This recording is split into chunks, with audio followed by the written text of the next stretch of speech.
Hello and welcome to Raw Chatter. This is your host, Vicky Midwood speaking, and this is episode 6 of season 4. And yes, I am solo again for another short episode. I'm coming to you from Boston in the USA because I'm here at the Obesity and Diabetes Hybrid Conference where I'm actually speaking today.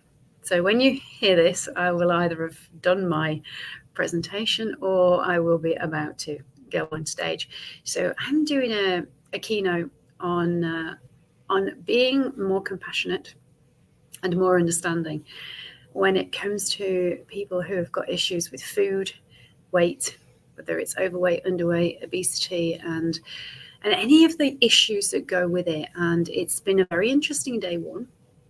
And so I wanted to come on really today and come live from this because I wanted to share some of the takeaways that have come up in the first day of the convention. So it's 3 days, and I'm speaking tomorrow, which is day 2. And I'm really pleased that I've had the first day to listen to what has been shared and just what is the feel of the conversation and how things are going. And what is very, very clear is that weight itself is not the issue. It's just a symptom. And we have got a number of presentations from people who are very much into data and understanding that, statistics tell us this, that, and the other, which is fine. But ultimately, we've got to treat people as individuals because we are individuals. We're not just statistics and numbers and blood test results. And this, I believe, is why the whole obesity crisis is just getting worse and worse and worse, because we're not treating a person as a whole. And what it comes down to is the people who have shared what I think is relevant information and is along the same lines as, or similar to what I'm sharing, not quite the same, but similar, is that most people who turn to food not because they're hungry. They're doing it unconsciously. And it's for soothing, it's for safety, it's for comfort, it's to get a feeling or an association with a memory that helps them to feel safe and secure. And what we do know is, in today's world, food, particularly high processed, highly palatable food, which are the foods that we turn to when we're stressed, when we want to change how we feel. They tend to be high sugar, high carb, high fat, high salty foods. Why? Because they hit a certain part of the reward system in your brain that lights up. And in some of us, it lights up like a Christmas tree. In others, not so much. And they tend to be the people who don't have an issue with turning to food when they want to feed an emotion. And so this podcast really is looking at the emotional need that we all have and this confusion that we think that food is going to somehow solve an emotional need. What we're really looking for is safety and love. And when I say we, because that was my issue, I didn't know that I was turning to sugar and stealing sweets when I was a little kid, 5, 6 years old, because I felt unsafe. I just knew that I wanted that sugar. I wanted those sweets. I wanted that taste in my mouth. I wanted it, and I couldn't tell you back then why I wanted it. I just knew that I had to get it, and I would pinch the penny sweets from the back of the shop that my parents had, and I wouldn't be able to resist. And if I knew that there was any leftover chocolate anywhere, particularly like a box of chocolates I wasn't supposed to go into, I would go to the layer underneath and hope that people wouldn't notice that I'd been in, because I couldn't resist. I couldn't just have one.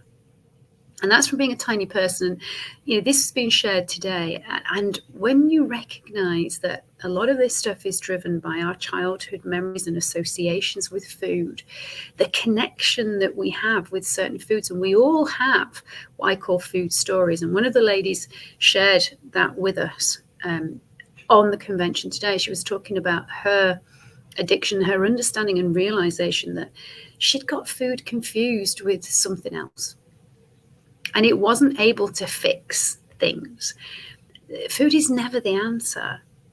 if you're not hungry. It's the only thing that food is there to solve, right? It will not get you out of a jam. It won't pay your mortgage. It won't change the fact that you are not happy in your job or your marriage, or you're struggling at work, or you're finding school and revision and exams hard. It won't change that fact at all. Temporarily, it will distract you. Temporarily, it will make you feel safe. Temporarily, you will perhaps feel calmer and less anxious. But it won't change because you haven't dealt with the root cause. And that's what I'm going to be sharing about tomorrow. And I have got on my website now a new download, a new handout that is really connected to what I'm talking about. And there are 7 different types of hunger that we know lead people to food. And we're only talking about a couple of those that are really proper, true hunger. And that is you needing nutrients and your cells. So cellular hunger and you actually needing different nutrients are the 2 reasons that your body will be pushing you to eat certain foods. The problem is we're so disconnected with what our body is telling us that we don't really know. We just think that we need to have a certain food because it's the food that we always go to. So it's the food that we have a connection with. It's the food that we think about when we feel a certain feeling. Whether we're genuinely craving that food or not, it's hard to tell sometimes. We do know that cravings for certain foods do equate to a need for certain nutrients that are lacking.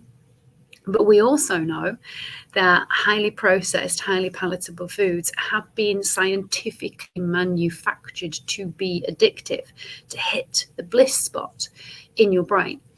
And we blame ourselves for not being able to stop eating them when actually they have been purposely scientifically made to ensure that you can't stop at one, that you have to eat the whole packet or multi-packs if it's a multi-pack bag. In other words, you've got to keep eating until it's gone.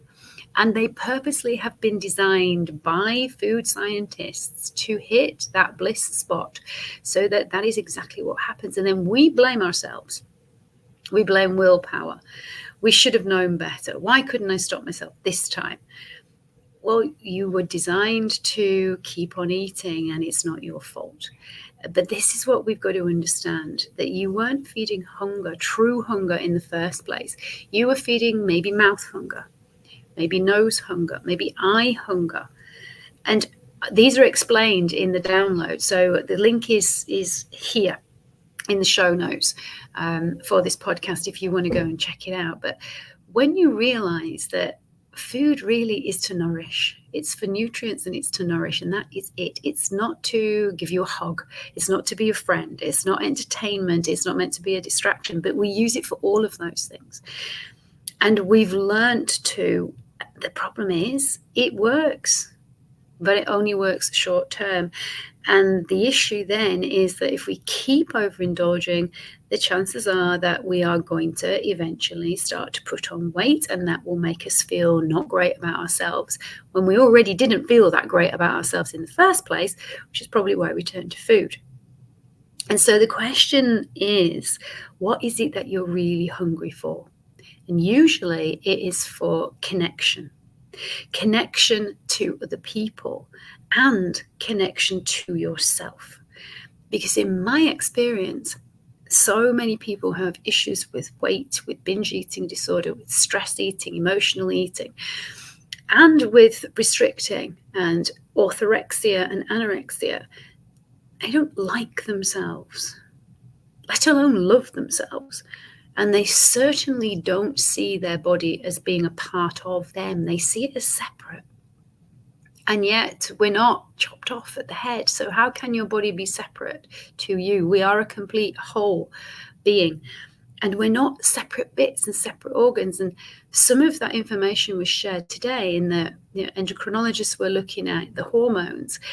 And it's great. We need to know what is going on, especially if you're a woman over 50 and you realize that it gets harder to drop body fat when you get over a certain age. And it's true. And it is about hormones. But what we don't necessarily understand, what people don't understand, is that Hormones are made or created based upon your emotions and your feelings. So it's not just this magical thing in your system that switches them on or off. You and your thoughts are the thing that will set off a cascade of certain hormonal and neurotransmitter responses, which will or will not reach the right receptors, and they will switch on or they won't.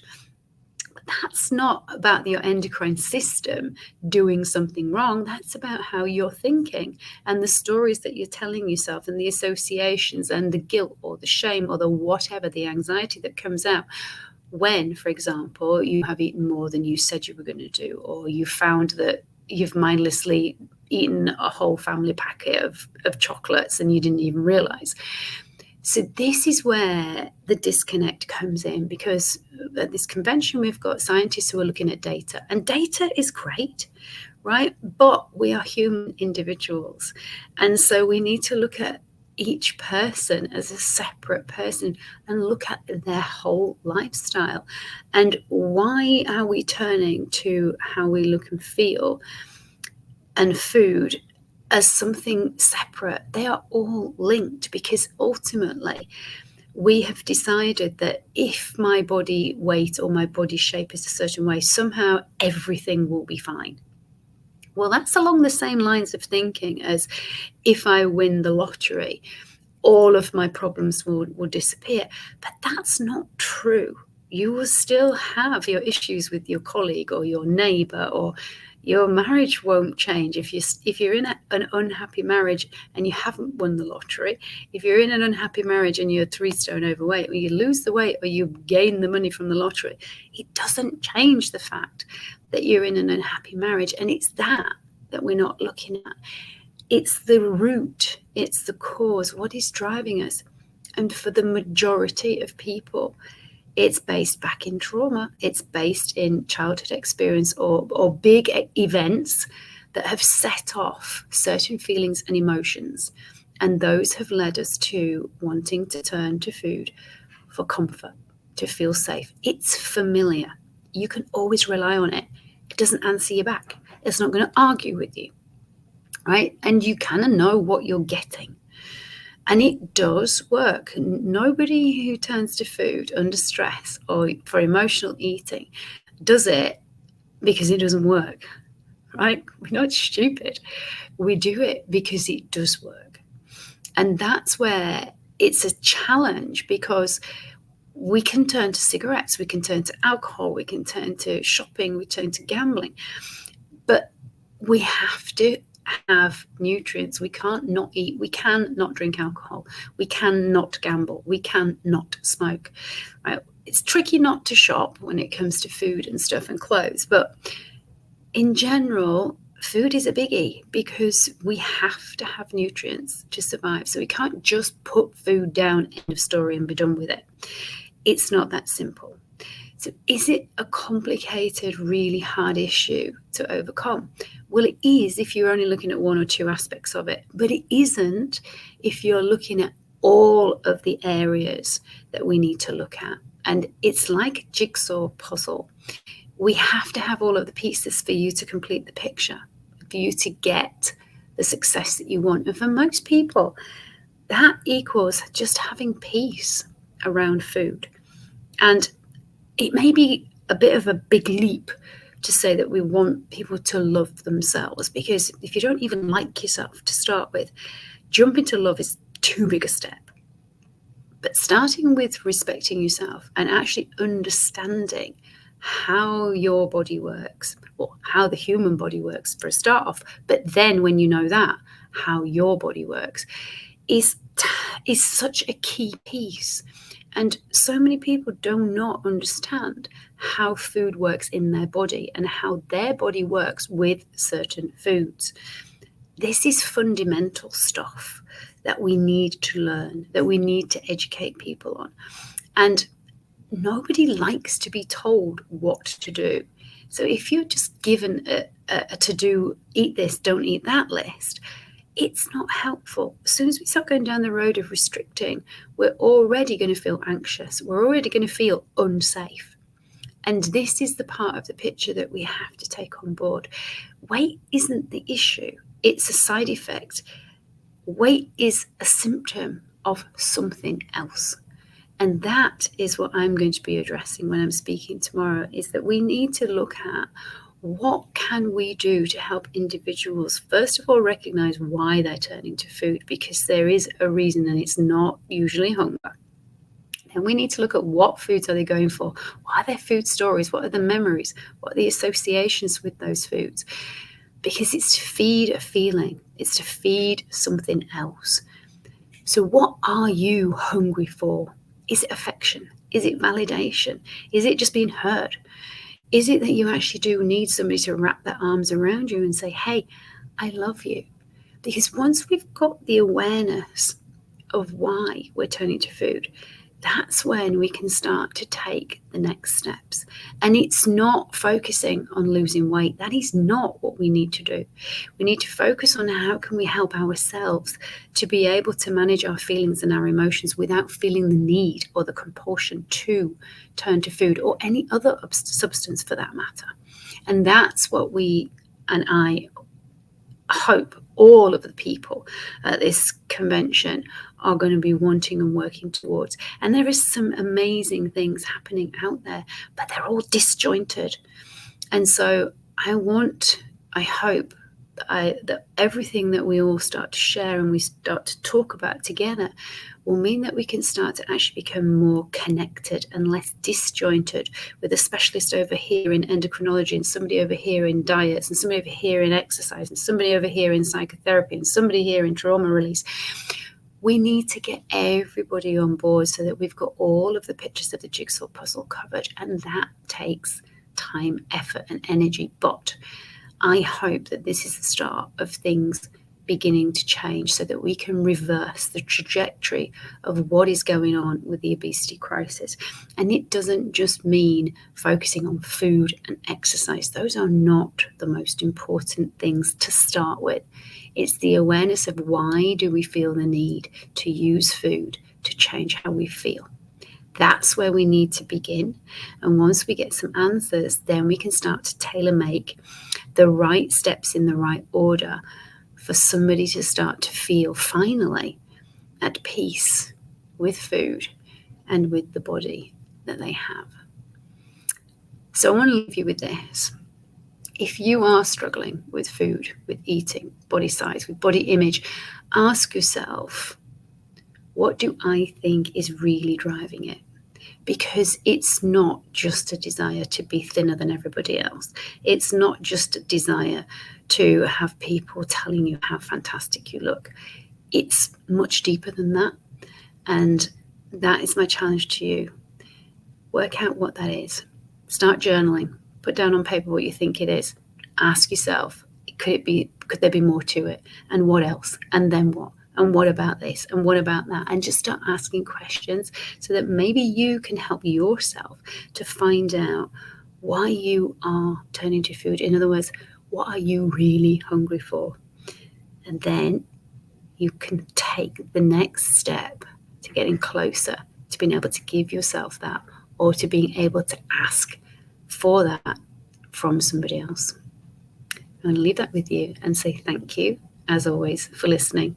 I do appreciate it. And if you think that this episode will be helpful to somebody else, I'd love you to pass it on to them. And if you want to be kept in the loop of when the next episode is out, please do hit that subscribe button.